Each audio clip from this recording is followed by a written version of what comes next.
Hi, welcome back, or maybe welcome for the first time to Wanderlusting Lawyer.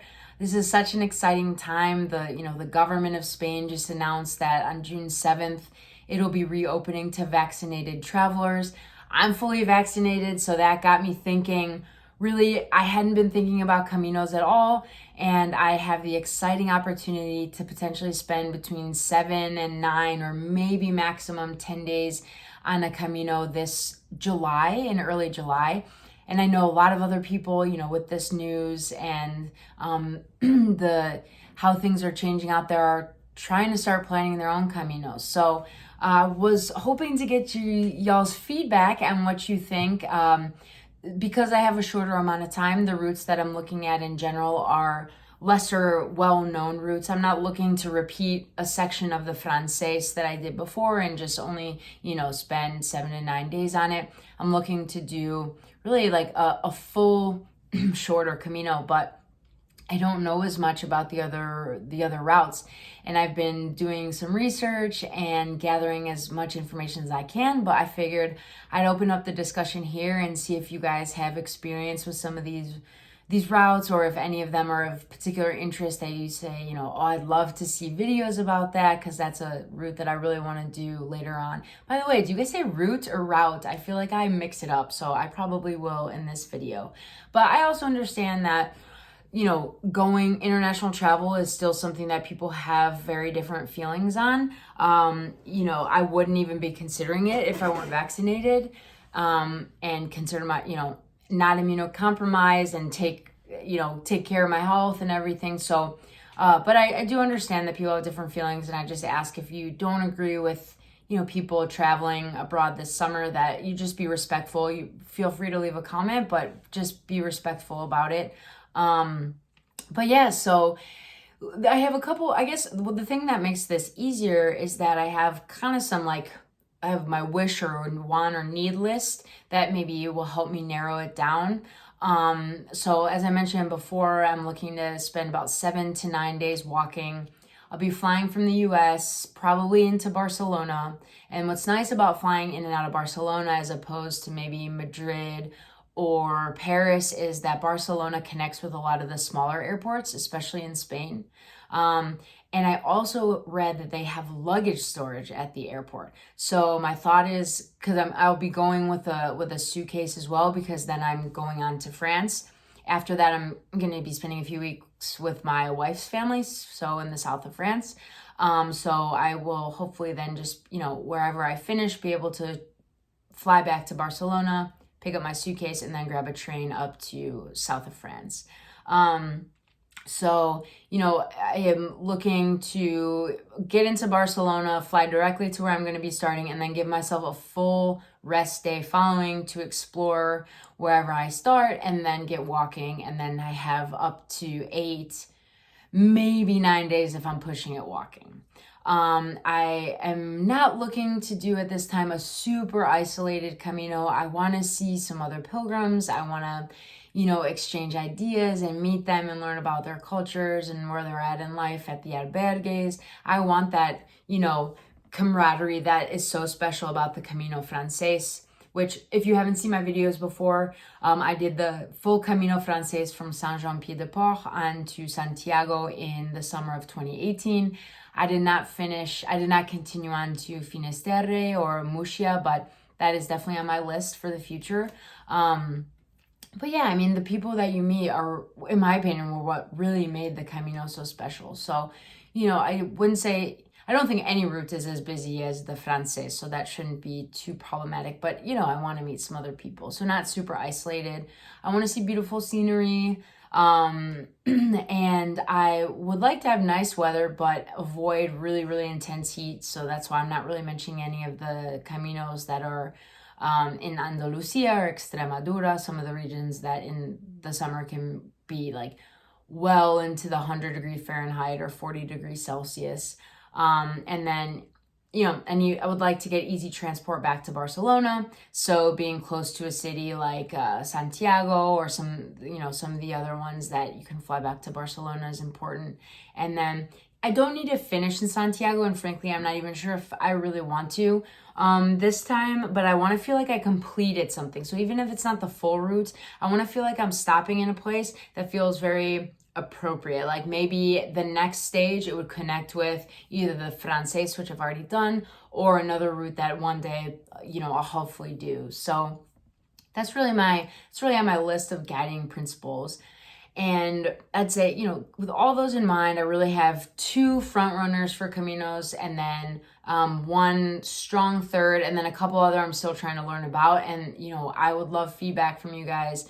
If you've done them, if you've done research, let me know everything that you know, because, I want to make the right choice for what I'm looking for right now. And also, I will be posting soon. So if you're seeing this video now, there may already be a poll on which, which of these options you most want to see me make videos about. So, i.e. which one I should do. Okay, so the first main contender is the Camino Primitivo, which is, I've read, the oldest Camino way, and it starts in the Asturias city of Oviedo. So Asturias is the region of Spain that's right next to Galicia in the north. I've never been, which is one of the reasons this way is exciting to me. It's one of the few regions of Spain I have not been to before. And then it would be about an 8-day walk to a city called Lugo, which is in Galicia. And then the day after Lugo is where you meet up, I think in Melide, with the Camino Francés. So it's a perfect stopping point. It's a bigger city. I could get a train or a bus, I think, pretty easily back to Oviedo. I've heard the Camino Primitivo is rustic and rugged and mountainous and tough, but completely rewarding and beautiful. And there's a good infrastructure. There are a good number of other pilgrims. So it really seems to have the full package. The one thing I think is in that region, you can get a lot of rain, but I'm hoping in July that maybe we can get some nice weather, not too hot. But obviously can't predict that. So I'd love to, especially if you did the Primitivo in the summer in July, let me know what it was like, what the weather was like, and if you think this is a good fit for what I'm looking for this summer. The second main route I'm considering is the Camino Portugues, the coastal route from the city of Porto. Finishing in the Galician city of Vigo, which has an airport that can get me back to Barcelona. And it also, the day after Vigo, actually the trail meets up with the other route from Porto, the interior Portuguese route. So it's kind of like I would finish that part, and then when if and when I walk the interior way in Portugal, I will be in that city where I would have met up with it anyway.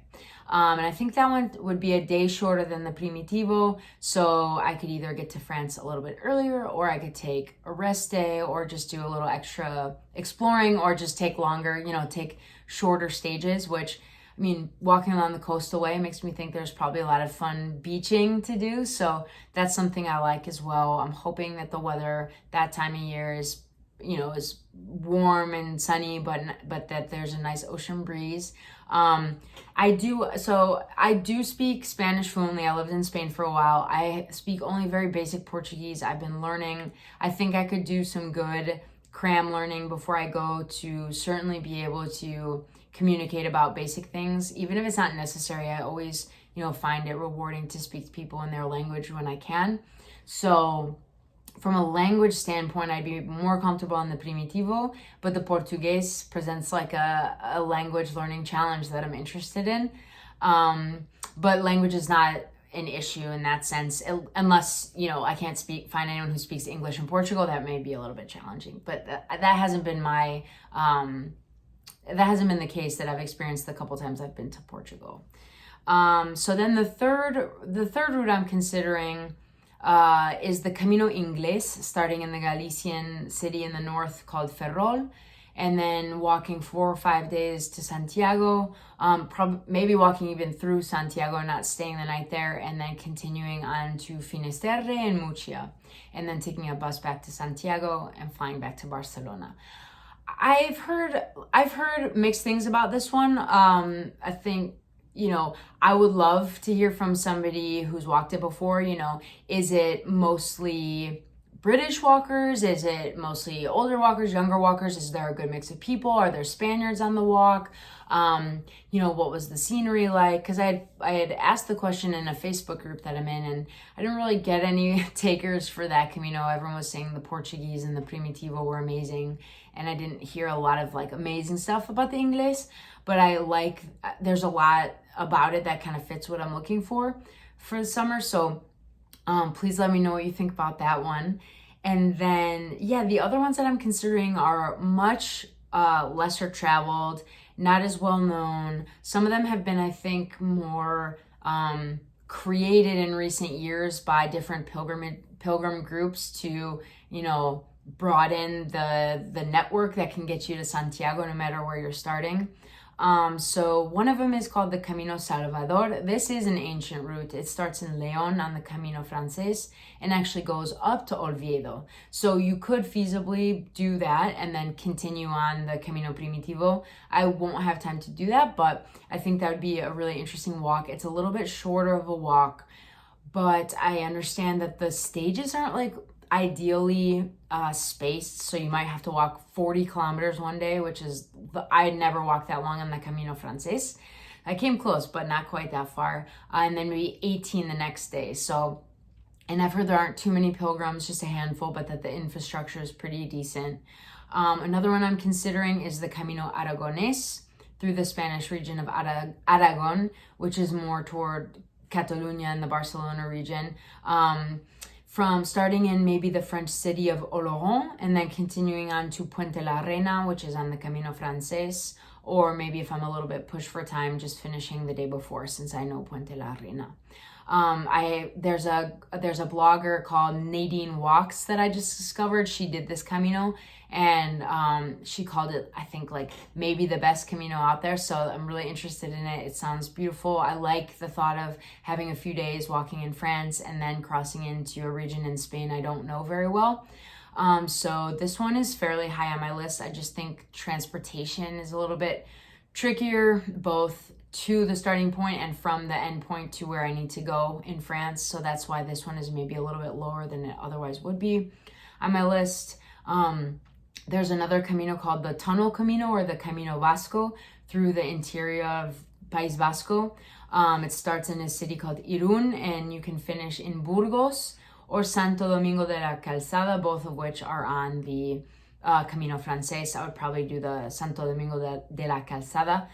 It's a little bit shorter, although Burgos is probably easier to transport back. So interested in hearing about that one if you know about it. And then finally, there are several routes through Catalonia, where Barcelona is. There's a Girona Camino, which starts in the city of Girona and finishes at, I think, Montserrat. It looks stunning. It looks gorgeous. That's a region of Spain I've been wanting to get to know more about, and it keeps me close to where I arrive and where I eventually need to go. And then there are also two, this is in Catalan. I don't speak Catalan, so I'm probably going to butcher this, but Camí de Saint-Jaume. There seem to be a couple paths that go through different parts of the region. I don't know if they actually start in Barcelona or not. So if you have any more information on those, I'd love to hear. But yeah, just to recap, I'm hoping to do a 7 to 10 day Camino in July this year, fully vaccinated. And the two front runners are the Camino Primitivo starting in Oviedo and the Camino Portugues coastal route starting in Porto. And then the Camino Inglés starting in Ferrol and continuing on to Finisterre is probably, my next option. I would also consider walking, 7 to 10 days on some of the routes, the chemin in France. It's my dream to do the Faux Le Puy and then the chemin that starts in Le Puy-en-Velay, and then meet up with the Camino del Norte one day. And that's I think that's like a 2.5 to 3 month Camino. So I may save that for now, but if there are other Caminos I haven't mentioned here, you think that would be worth considering based on my time constraint and my travel needs, please let me know. I hope if you stuck with me this long, I hope it shows you're excited as I am, and maybe you're even planning your own Camino. And so with that, I of course leave you with gracias y muy buen camino.